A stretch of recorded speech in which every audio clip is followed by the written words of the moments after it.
नमस्कार, स्वागत है आपका एनएमएफ न्यूज में। मैं हूं आपके साथ शबनम। उत्तराखंड की धामी सरकार मदरसों के खिलाफ ताबड़तोड़ एक्शन ले रही है। न सिर्फ मदरसा बोर्ड खत्म किया गया है, बल्कि अब अवैध मदरसों पर सबसे बड़ी गाज गिरी है। एक तरफ अरेबिया जो मदरसे हैं उनका सरकारी अनुदान बंद कर दिया गया है, यानी हुक्का पानी पूरी तरीके से बंद कर दिया। दूसरी तरफ जैसे ही कार्रवाई होती है, अवैध मदरसों पर सीलिंग की कार्रवाई तेज कर दी जाती है। अब इस कार्रवाई से मौलाना, मौलवी, तमाम मुसलमान परेशान हैं और बौखला रहे हैं, सरकार पर सवाल उठा रहे हैं। आखिर क्यों धामी सरकार इस तेजी से मदरसों के खिलाफ ये कार्रवाई करेगी और अरेबिया मदरसे क्या हैं जिन पर गाज गिरी है, आज इसी पर चर्चा करेंगे। चर्चा के लिए मेरे साथ वरिष्ठ पत्रकार पंकज प्रसून जी जुड़े हुए हैं। सर, धामी सरकार लगातार अवैध मदरसों पर नकेल कस रही है, अवैध मस्जिद मजारों पर बुलडोजर चला रही है। अब वो मदरसों का जो अरेबिया मदरसे हैं उनका अनुदान बंद किया गया तो कुछ मौलानाओं को तकलीफ होने लगी। आखिर क्यों ये कार्रवाई की गई और इससे क्यों परेशान हो रहा है मौलाना? सबसे पहले तो ये समझ लीजिए कि अरेबिया मदरसे होते क्या हैं। 456 अरेबिया मदरसों पर कार्रवाई की गई है। अरेबिया मदरसे वैसे मदरसे होते हैं जहां सिर्फ कुरान, हदीस यानी जो दीनी तालीम है वो दी जाती है, दुनियावी तालीम नहीं दी जाती। मतलब जो बाकी का जो पाठ्यक्रम है जो सरकार पढ़ा रही है वो उन मदरसों में नहीं पढ़ाया जाता, सिर्फ कुरान और दीनी तालीम ही दी जाती है। हाँ, मतलब कि जो कुरान, हदीस वगैरह, जो उर्दू वगैरह कुछ सिखाते हैं, जुड़ी शिक्षा सिर्फ, बस बाकी कुछ नहीं सिखाते। तो वैसे मदरसों के खिलाफ ये कार्रवाई की गई है क्योंकि अभी 2 स्टेप और इससे पहले लिए थे धामी सरकार ने। अच्छा, सबसे पहले तो मदरसा बोर्ड भंग कर दिया था और दूसरा ये मदरसों को दिए जाने वाले अनुदान को बंद कर दिया था।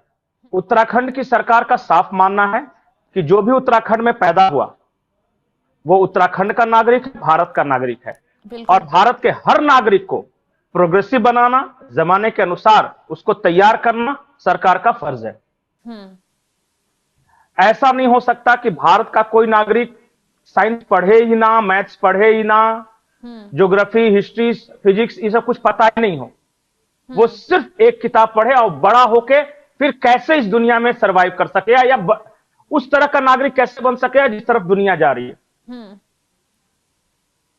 तो इसलिए इन्होंने कहा कि नहीं, पढ़ाना है पढ़ाओ, अपनी धार्मिक शिक्षा तो इसमें रोकने, लेकिन साथ साथ तुम्हें बाकी के सब्जेक्ट्स भी पढ़ाने होंगे। बिल्कुल, ये तो सही फैसला है ना कि आप अगर धार्मिक शिक्षा दे रहे हैं तो बाकी की शिक्षा भी दीजिए ताकि आपका बच्चा डॉक्टर बने, इंजीनियर बने, सबकी बराबरी में आगे बढ़े चले। तो मौलानाओं को क्या तकलीफ हो रही है? उनका बच्चा आगे बढ़ेगा, शिक्षित होगा, मुसलमानों की तरक्की होगी, उससे तो अच्छा ही काम होगा ना। कोई बुरा थोड़ी कर रही है सरकार, फिर तकलीफ क्यों? नहीं, पर आप जिसे तरक्की कह रहे हैं वो इसे तरक्की नहीं मानते ना। वो तो बोलते हैं कि असली जिंदगी तो मौत के बाद शुरू होती है। ये जो है ना, ये जिंदगी थोड़ी ना है। तो इसमें तो आपको सिर्फ कुरान पढ़ना है, हदीस पढ़ना है, बाकी कुछ नहीं करना है। तो ताकि आपकी वो वाली जिंदगी, सरकार तो कह रही है ना कि ये भी शिक्षा हो और वो भी शिक्षा हो। एक हाथ में अगर कुरान है तो दूसरे हाथ में कंप्यूटर भी होना जरूरी है, तो इसमें बुराई कहां? तो वो नहीं मानते ना। वो तो साइंस को मानते ही नहीं। आपका साइंस क्या कहता है कि पृथ्वी गोल गोल घूम रही है, और उनका क्या कहता है, जो उनका दीनी शिक्षा है वो कहता है कि स्टैटिक है, साकिन है, ये बोलते हैं ना वो। तो वो दोनों में से किस चीज को मानेगा बच्चा? आप बताइए। बिल्कुल, या तो पृथ्वी सूर्य के चारों तरफ चक्कर लगाती है। वो कहते हैं ये तो तुम्हारे साइंस के अनुसार है ना, हमारे कुरान के अनुसार जो पृथ्वी है वो साकिन है। अब बताइए, इसीलिए सरकार ने कहा कि नहीं, तुम अपनी धार्मिक शिक्षा देना चाहते हो दो, लेकिन तुम्हें इसके साथ साथ बाकी के सब्जेक्ट्स भी बच्चों को पढ़ाने होंगे। और जो मदरसे पढ़ा रहे उनका कुछ नहीं किया गया है। जो अरेबिया मदरसे हैं जहां सिर्फ और सिर्फ दीनी तालीम दी जाती है, कहा कि ये तो नहीं चलेगा भाई। बिल्कुल पंकज जी, एक और चीज है इसमें, एक और अपडेट सामने आई है। अरेबिया मदरसे का जो सरकारी अनुदान है वो बंद कर दिया गया है। सरकार ने ये कदम क्यों उठाया और इससे बड़े लेवल पर मदरसे सील भी किए जा रहे हैं। अब इसके खिलाफ भी विरोध शुरू हो गया है कि ये तो निशाना बनाया जा रहा है मुसलमानों को। विरोध किसी भी चीज का होगा, कुछ भी काम करे तो सरकार विरोध होगा। विरोध के डर से अगर काम किया सरकार ने, मैं आपके कुरान की शिक्षा के लिए सरकार क्यों पैसे दे भाई?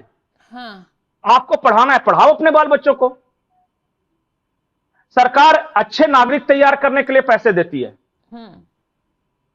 वो हदीस पढ़ने के लिए पैसे सरकार क्यों दे? कुरान पढ़ने के लिए सरकार क्यों पैसे दे? क्यों अनुदान दे मिले आपको?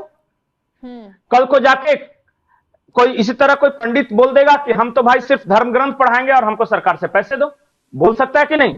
बिल्कुल। कल कोई क्रिश्चियन बोलेगा कि हम सिर्फ, हाँ, फिर क्रिश्चियन बोलेगा कि हम सिर्फ बाइबल पढ़ाएंगे, बाकी कुछ नहीं पढ़ाएंगे, और इसके बदले सरकार पैसे दे।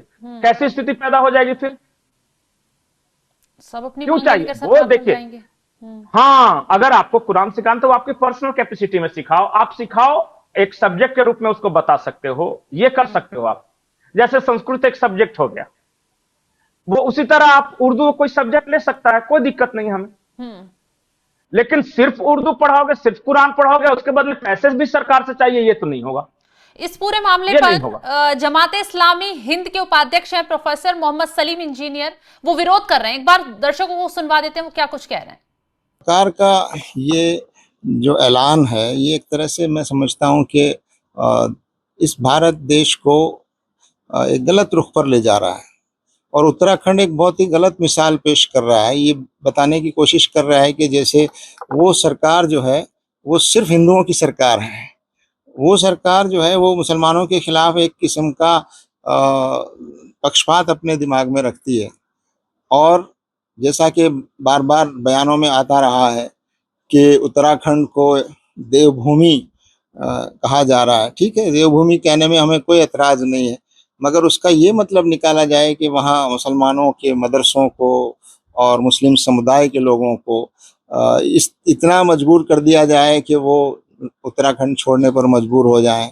बहुत से लोग पलायन करने लगे हैं वहाँ से, एक भय का और डर का माहौल है वहाँ पर, जो है अतिक्रमण के नाम पर और अवैध निर्माण के नाम पर बहुत सारे मदरसे और मस्जिदों को निशाना बनाया गया है। तो ये जो सोच है, ये भारत को कमज़ोर करने वाली सोच है। भारत जो है वो सबको साथ लेकर चलने का विचार है।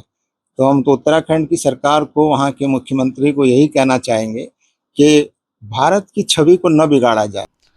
पंकज जी, सीधे सीधे आरोप लगाए जा रहे हैं कि अभी तक तो चीजें नॉर्मल चली आ रही थी, लेकिन धामी सरकार साजिशन मुसलमानों को टारगेट कर रही है। कभी मस्जिदों को तोड़ती है, कभी मदरसों को तोड़ती है, कभी अनुदान बंद करती है, कभी शिक्षा मदरसा बोर्ड को खत्म कर दिया जाता है। आखिर क्यों बार बार मुसलमानों के खिलाफ फैसले लिए जा रहे हैं? इस तरीके के आरोप ये लगा रहे हैं। अवैध चीजों के खिलाफ ले जा रहे हैं। मस्जिदें तो बहुत सारी हैं, हाँ। सारी मस्जिदें क्यों नहीं टूट रही? जो अवैध अतिक्रमण कर बनाया गया है वो टूट रही। बड़े रेलवे की जमीन पर वन विभाग किया गया, दस्तावेज मांगे गए, दस्तावेज नहीं थे तो वहां जाहिर सी बात है बुलडोजर चलना लाजमी है। और सिर्फ ऐसा नहीं है, अवैध जो कुछ भी रहेगा उससे सबको हटाया जा रहा है। ऐसा नहीं कि सिर्फ मुसलमान को। हाँ, ये शोर ज्यादा कर रहे हैं। इलीगल मीन्स इलीगल होता है। कल को जाके शबनम सैफी रहे या पंकज प्रसुंद है, मैं किसी सरकारी जमीन पर जाके अगर मकान बना के रहने लगूं और जब सरकार तोड़ने आए तो मैं ये कहूं कि चूंकि मैं फलाना से ये बिलोंग करता हूं इसलिए सरकार तोड़ रही है, तो वो गलत बात है। मुझे पता है कि वो इलीगल मैंने बनाया है। अवैध की इजाजत नहीं है, वैध में कोई दिक्कत नहीं। चलिए, बिल्कुल सही कहा आपने। दूसरी बात यह है कि किसी को किसी की धार्मिक शिक्षा पर कोई रोक नहीं लगा रहा है। सरकार का कहना है कि हमसे पैसे चाहिए तो उस धार्मिक शिक्षा के साथ साथ science, maths, geography, sociology, philosophy, मतलब जो भी आपको पढ़ाना भी होगा, बाकी सब्जेक्ट भी पढ़ाना। बस एक लाइन का है, बस इतना है। मानो तो मानो, नहीं मानोगे तो यही होगा, सील किया जाएगा, जो ऐसे चल रहा है 456 पर। बिल्कुल सही कहा आपने। सरकार का फैसला है और अच्छा फैसला है कि अगर आप एक धार्मिक शिक्षा ले रहे हैं तो बाकी साइंस की शिक्षा भी लीजिए, ताकि आपका बच्चा भी आगे बढ़ सके, इंजीनियर, डॉक्टर, तमाम क्षेत्रों में तरक्की कर सके। लेकिन नहीं, कुछ लोगों को इस फैसले से दिक्कत हो रही है। धामी सरकार ने साफ कह दिया है कि बच्चों की तरक्की और प्रदेश को आगे बढ़ाने के लिए हम ये कदम आगे बढ़ाते रहेंगे, अब तकलीफ हो तो हो। अब ऐसे में तमाम मदरसों पर गाज गिरनी शुरू हो गई है। जो अरेबिया मदरसे हैं उनका अनुदान रोक दिया गया और कई अवैध मदरसे सील किए जा रहे हैं, क्योंकि सरकार अब इस पूरे मामले को लेकर बेहद सख्त नजर आ रही है। फिलहाल धामी सरकार के इस फैसले को लेकर आप क्या कुछ राय रखते हैं, कमेंट बॉक्स में जरूर बताइएगा। और तमाम बड़ी खबरों की अपडेट के लिए आप हमारे साथ जुड़े रहें। नमस्कार।